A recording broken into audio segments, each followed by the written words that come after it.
Allez, on y va côté JavaScript pour notre pendu. Donc, j'ouvre le script ici et je vais commencer par me créer une variable que je vais appeler words. Et à l'intérieur, ce sera les mots qui seront à deviner. Donc, pour ce faire, je vais me créer simplement un tableau JavaScript avec à l'intérieur, à chaque fois, des mots. D'accord? Donc, vous mettez les mots que vous voulez. Hein. Donc, ici, je mets ordinateur, programmation, JavaScript. On va également mettre Python et développement. Hop, nickel. Donc je me crée un tableau avec des mots et je vais mettre le mot au hasard. D'accord, on va choisir un mot au hasard. Donc grâce à une variable qu'on va dire letWord, on va dire c'est égal à quoi? À words de index mat.floor. Donc donne-moi un nombre arrondi de mat.random. Donc donne-moi un nombre au hasard. Hop. D'accord, de mat.random fois words.length. Donc ça va me donner un index par rapport à mon tableau, un index par rapport au mot. Donc 0, 1, 2, 3, 4. Et il va choisir parmi les mots pour afficher un mot au hasard. Ensuite, on va créer une variable que l'on va appeler getSeedLetter. Hop, et on va lui dire que c'est égal du coup à un tableau vide. Donc ça, ce tableau, on va le remplir dynamiquement lorsque l'utilisateur va essayer de chercher des mots. Donc on va remplir les mots à chaque fois.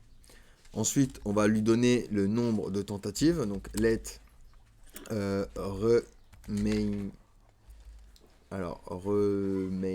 on va l'appeler. Guess. Hop, et on va lui dire égal 6. Il a le droit de faire 7 fautes, 6 erreurs, pardon. Pourquoi je dis 7? 6 erreurs. Ok? Je récupère mon canvas. Const canvas égale document point getElement by id. Donc pas besoin ici de mettre de chevron puisqu'il sait déjà de hashtag parce qu'il sait déjà que c'est un id. Et const ctx, donc notre contexte qui est égal à canvas.getContext 2D. Ok? Nickel. Parfait, parfait, parfait. Donc là, on va commencer par dessiner, d'accord? Dessiner le pendu, d'accord? Le pendu, donc quand il va faire des erreurs, on va vouloir dessiner tout ce qui est dessin par rapport au pendu qui apparaît. Donc hop, je fais exprès de mettre un W, vous voyez, le petit dessin qui apparaît ici. Donc pour ce faire, ici, on va faire un dessin libre, ctx.beginPass, fais-moi un dessin libre, hop, beginPass. Donc on fait un ctx.moveTo, on change l'origine, on va le mettre à 150 et 350 pixels, donc 150 sur x, 350 pixels sur y. ctx.align2 va jusqu'à 250 sur x, 350 sur y. Et ctx.stroke, tu me mets du coup des bordures. D'accord? Je veux que tu m'affiches des bordures. Ok? Ok? Hop. Parfait. Donc ça va être pour le premier élément qui apparaîtra lorsqu'il fera une erreur. Ok? Je récupère tout ça. CTRL-C. Je viens ici en bas. CTRL-V. Et ici, on va mettre 200 sur 350. Et ici, on va mettre 200 sur 100. Hop, nickel. Donc avant de commencer, c'est vrai que je l'ai mis dans une fonction, je voulais le mettre un peu plus tard. Donc ici, on a une fonction getLetter qu'on va créer juste après. Mais on va créer une autre fonction. Donc je vais récupérer tout ça, CTRL-C. Je voulais la créer plus tard, mais on va la créer plutôt maintenant. Function, on va l'appeler drawHangman. Hop. Je vais coller ça à l'intérieur de ma fonction. D'accord? Et puis bon, hop, je vais pouvoir exécuter quand même ma fonction. Donc je récupère ça. Hop, CTRL-C. Hop, CTRL-V. Hop, nickel. Comme ça, j'exécute ma fonction. Donc on revient du coup à notre dessin. Ici, on va pouvoir se prendre tout ça. CTRL-C. On se fait un peu de place. Hop, CTRL-V. Ici, on va faire 200 sur 100. Et ici, on va faire 300 sur 100. Et toujours avec un STX stroke, parce qu'on veut que les bordures. Ok, donc je récupère tout ça encore une fois. Hop, je viens là et je me le recolle. Donc ici, ce sera 300 sur 100. Alors, ici 100. Et ici, hop, ce sera 300 sur 100. Donc 200 sur 100, plutôt. Non, attendez. 300 sur 100, pardon. Et 300 sur 100 ici en bas également. Sur 150 même, pardon. Hop, nickel. Donc nickel, là j'ai dessiné mes petits bonhommes. Donc ce que je vais faire maintenant, c'est des conditions. If, si remaining guesses est inférieur à 6, alors ctx.beginPass, refais-moi un dessin libre. Et là on va faire un arc. On va utiliser ctx.arc. Donc ici, je vais mettre 300 sur X, 175 sur Y, 25 de width, 0 de height, et pour pas la rotation, mais la dimension de mon cercle, je vais faire un fois 2 fois matpi. Hop, comme ceci, nickel. Et du coup, à la fin, c'était x.stroke. Hop, je veux du coup que tu me le mettes en bordure. Hop, nickel. Donc ça, c'est ma première condition. Ok. Je vais récupérer du coup toute cette condition. Je vais me la dupliquer. Donc Alt-Maj flèche du bas. Hop. Donc cette fois-ci, on va mettre 5. S'il est inférieur à 5 et s'il est inférieur à 4. Donc s'il est inférieur à 5 ici, alors on va effacer ça. On va faire un ctx.moveTo. On change le point de départ à 300 sur x, 200 sur y. Et jusqu'à, donc ctx line to va jusqu'à 300 sur x, 275 sur y. Hop et hop. Ok. Donc ça c'est pour s'il y a 5 erreurs. S'il y en a 4, eh ben, je vais me coller ça à l'intérieur. Ça va faire 300, 225 pardon, au niveau du move to. Et au niveau du line to, ce sera 275, 250. Hop. Et hop. Nickel. Donc il ne nous reste plus qu'à faire pour 3, 2 et 1. D'accord. Donc je prends tout ça. Alt-Maj flèche du bas. 3, 2 et 1. Donc ici, je mets bien si c'est inférieur à 3, si c'est inférieur à 2 et si c'est inférieur du coup à 1. Hop. Pour l'inférieur à 3, je vais mettre 300, 225. Je ne le touche pas. Par contre, ici, je vais laisser 250, mais je vais mettre 325. Pour le 2, je vais laisser 300 et ici, je vais mettre 275. Alors, 275. Et ici, je vais changer 300. Et ici, je vais mettre 275. Et pour le premier, je laisse 300. Ici, je mets 275 pour le move to. Et pour le line to, on fait un 325. Ici, 325. Et 300.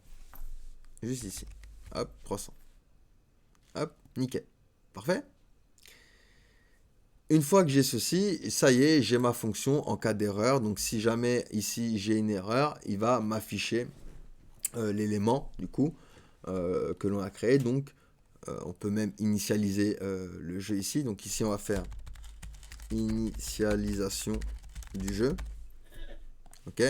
Donc on lance notre fonction, d'accord. On peut remonter alors jusqu'ici, jusqu'à notre dernière condition. Donc là, on va s'occuper de quoi? Bon, là, on s'est occupé du dessin, donc c'est nickel. On va pouvoir s'occuper maintenant de la fonction qui va afficher le mot à deviner.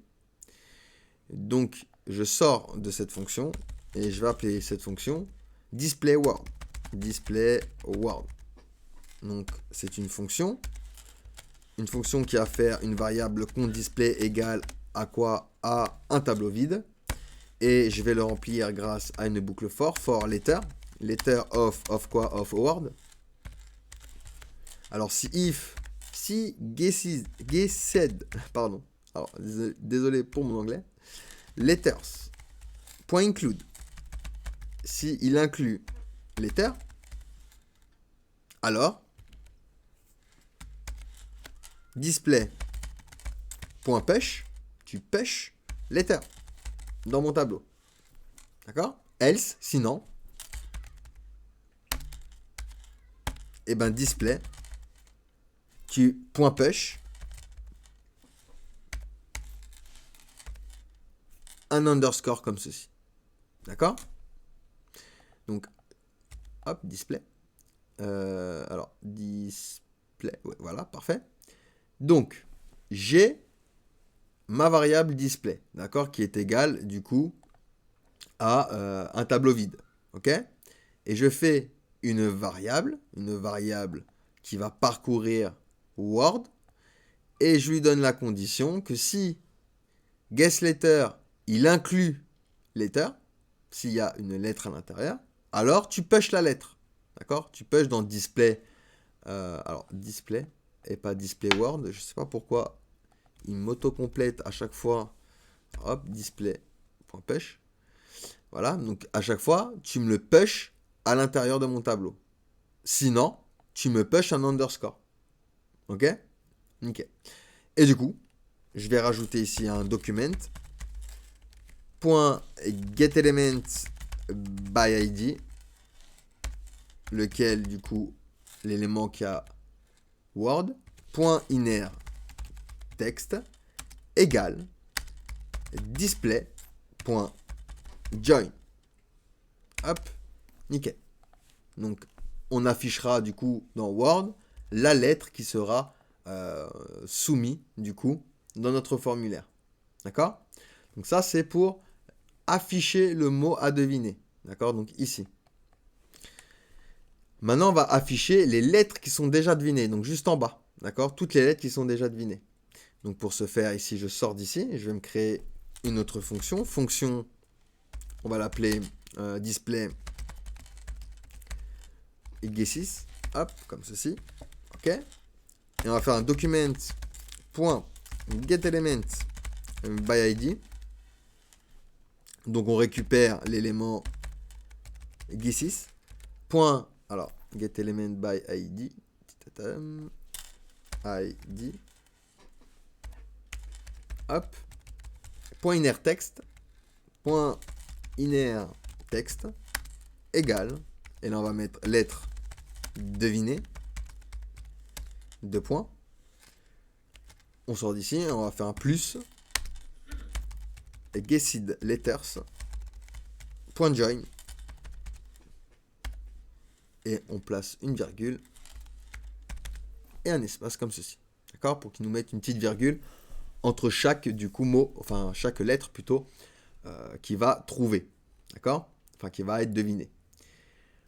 Du coup, ici, on va pouvoir exécuter notre fonction display, hop, ici, donc CTRL-C, et on va se le mettre juste après, voilà, et display Word également, hop, pour l'initialisation du jeu, donc on va le mettre également ici, d'accord? Donc, pour le moment, il ne se passe rien, quand je rentre des lettres, c'est normal, ok? Mais on initialise le jeu en les lançant directement déjà une première fois. Donc il est déjà enfin la vidéo est déjà 13 minutes, donc on va s'arrêter là et on fera la seconde partie dans la vidéo suivante. Allez, à tout de suite.